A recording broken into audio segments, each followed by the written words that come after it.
dito po sa, dito na kay Batorni, kay Senator Bato de la Rosa ho, mga kababayan. No? Yun munang kampo ni Bato de la Rosa. Pakinggan muna natin ang sinasabi nila, mga boss. Ito. Ayan, napapabalitang nahuli na umano si Bato de la Rosa. Pakinggan nun natin, mga boss. May sagot ang kampo ni Senator Ronald Bato de la Rosa kaugnay sa mga napabalitang nahuli na umano ang senador. Si MJ Moriar, sorry po. Pero sandali lang Ako, mga kababayan,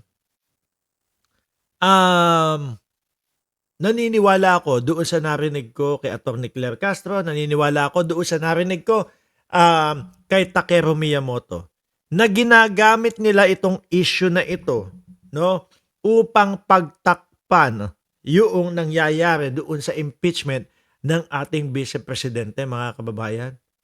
Kasi kung papanoorin nyo po yung day number 12, number 11, mabibigat po, mga boss chief amuser talaga mapapasabi ka, naku po, dito na yata, eto na yung mga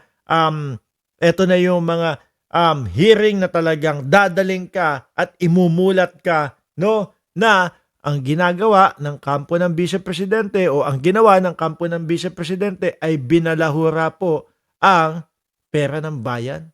Biruin mo, mga kababayan, mga pangalan pa lang doon sa mga pangalan pa lang ho, mga boss chief amuser, doon po sa kanilang mga resibo. May Jugs de Asim, may Kokoy Villamin, may ano ba yun? Meron karamihan pa nga bastos ho, mga bossing Yung tipo bang habang sinusulat, habang nilalagyan ng mga pangalan, nagtatawanan sila. Ganun yung pakiwari ko at ganun yung basa ko sa kanila, mga kababayan No? Etong issue kay Bato de la Rosa ay ginagamit nila pantake para hindi natin pokusan yung mga nangyayari at yung mga inihahayag po sa impeachment. Kasama na din dyan, no, mga kababayan, mga boss chief amuser, yun pong hina ng depensa ng Vice Presidente po. Di ba? Sabi ni Florigna, patay! Gutom ng Davao ang mga Duterte. Gabi ka nun. Mayayaman yan. Tingin ko ang mga Duterte ho, mga kababayan, mga boss chief amuser, mga bilyonaryo. Mga bilyonaryo ho, mga kababayan.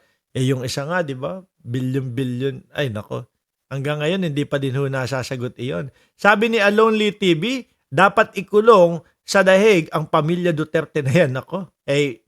Baka sumunod. Di ba? Baka mga sumunod do, mga kababayan. Itinanggi ng kampo ni Senator Ronald Bato de la Rosa ang mga ulat na nahuli-huli siya ng mga otoridad kaugnay ng pending na ICC warrant. Ayon sa legal counsel nito na si Atty. Estrelito Torion, walang natanggap na tawag mula sa pamilya de la Rosa sila mga abogado kaugnay sa issue. Duda naman si Torion na maaaring pain o bait lamang ang issue para matriangulate ang seller signal ni Senator Bato. Para kumbaga, siyempre kapag ka tinawagan, ayan, itap mo doon kay Bato de la Rosa, no, makikita natin kung saan nagtatago si Bato de la Rosa, tapos nakatap din yung kay Israelito Torion. Hindi mo ba, mga kababayan? Para mahuli. Baka na ito na para magtawag ako o magtawag yung any member of the family of Senator Bato de la Rosa at triangulate na naranasan na kasi natin ito in the past, no? So kasama ka din, boss, doon sa nagtatago kay Bato de la Rosa. Kaya ayaw mong tawagan. Dahil baka yung kliyente mo mahuli, makuha, at ididiretso sa dahig ho, mga kababayan, ang kliyente nito. Oo, kung maalala nyo po, doon sa dating Pangulong Duterte, biruin nyo, biglang may nakaredy na po na eroplano agad-agad kay dating Pangulong Duterte. Kung maalala, kung babalikan ho natin, mga kababayan, mga boss chief amuser, mga panahon ho yun ng Marso, mga kababayan, March 11 ba yun? Something like that. March 11, may sumisitsit sa likod ko. Meron ba? Or hindi Pinapakiramdaman ko eh. Psst. Baka mamaya may mga pinapakiramdaman ko eh. Pero may naririnig ako eh. Na sumisit-sit. Ano? Sige, tuloy. Sandali lang. First time ko yatang makarinig ng mga ganun dito sa kabilang kwarto game, tuloy. Mga kababayan. Pakilabutin pa ako nito. Hindi ho ako naniniwala kasi sa ganyan. Game! Sama-sama kaso po na na-handle natin.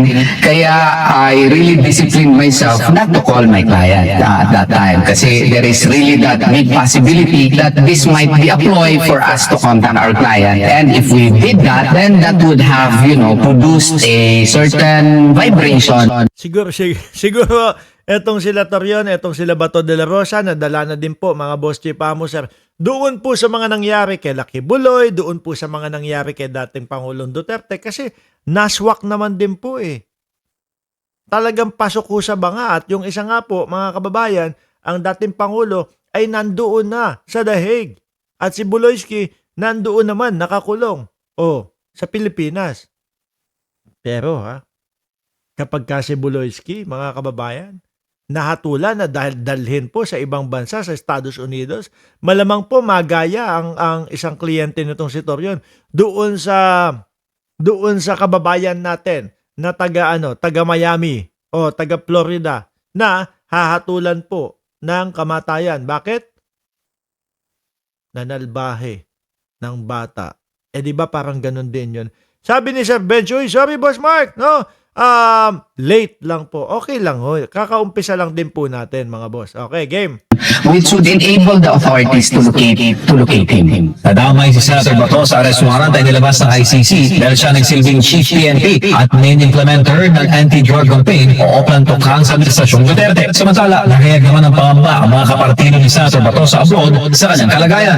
Labis po kami nag-aalala lahat ng mga Dali, ano sabi nila?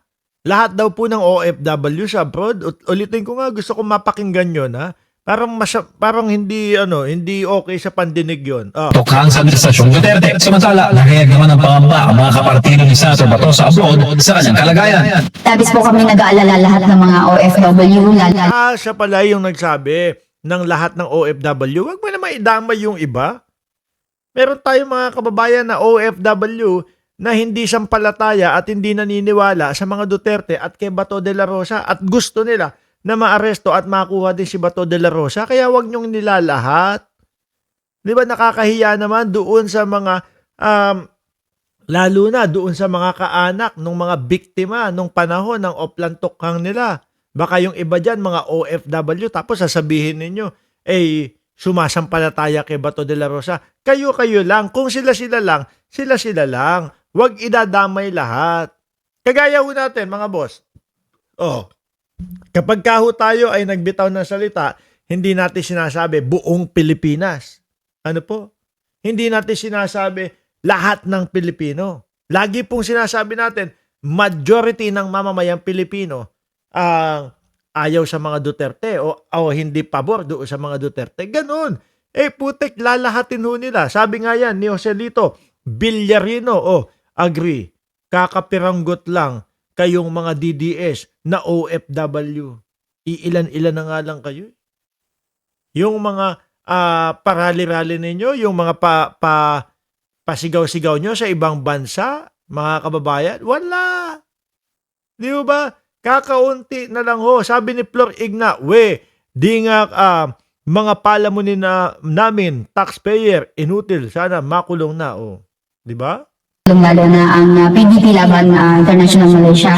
So nangyayari ngayon kasi sir, hindi talaga pabor sa atin yung dadalhin na lang siyang ganon ng ating administrasyon sa dahig na hindi man lang idadaan sa tamang proseso dito sa Pilipinas. Walang pending arrest warrant. Hindi ho kapag kayang kasi si Bato de la Rosa ho, mga kababayan, mga boss chief amos. Pag si Tobats po na aresto, tingin ko dire-diretso na ho talaga to sa ICC eh.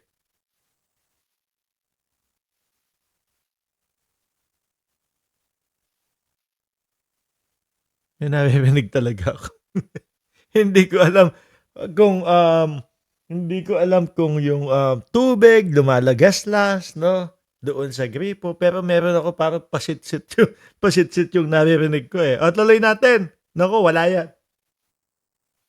First time kong makarinig yung mga ganong pasitsit, ano. Sa Philippine courts ang senador. Patuloy naman ginigit ng kampo nito na illegal ang ICC warrant. Kanya, wala lang jurisdiction ng foreign tribunal sa Pilipinas. Noong March 17, 2019, opisyal kumalas ang Pilipinas sa International Criminal Court matapos lawiin ang pagiging miyembro nito sa Rome Statute. Para sa Diyos at sa Pilipinas, Kuman, MJ Mondihat, SMNA News. O, ayun. Sir, ano po ang update? Ano ba? Ano pa din ba? Malaka pa din ba? O mahina pa din ba yung audio natin, mga kababayan? Oh, anyway,